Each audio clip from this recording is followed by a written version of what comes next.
Jack's Forrest, how's it going? Good.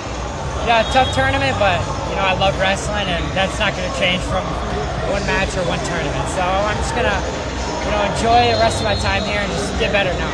A third place finish after a NCAA title. Just talk about the last few months for you. Yeah, it's been crazy. Even from last year, I've been Pennsylvania, Oklahoma. Things have been crazy, but I'm starting to get back into like a groove, and so it's been crazy. Graduating early, NCAAs, and then coming right into freestyle. But I wouldn't want it any other way. A lot of kids look up to you, especially for what you did. What's one thing you could tell them to do? I think just have fun.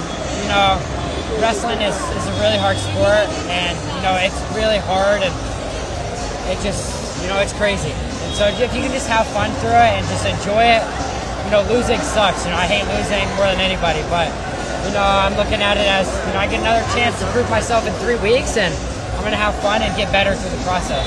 How's the transition been going from folk style to freestyle? It's definitely weird. I'm a crazy wrestler, so I think I just got to get back into it. Get more reps in, more practices, more matches, and then I'm gonna be right back where I want to be. But it's just you got to take a couple bumps in the roads. World Team Trials is in a few weeks. What do you have to do to be ready?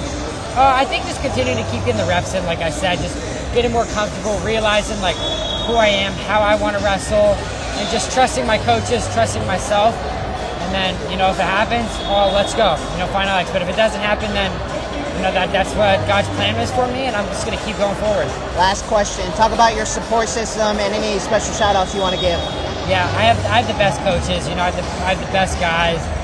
Back my guys, Bishop McCourt, my Oklahoma State guys coming in, my family. I'm so blessed, and that's what makes a hard time like this, like taking a loss, makes it really easy when I go any direction and I have someone who loves me and who wants me to just feel better and continue to keep getting better through this.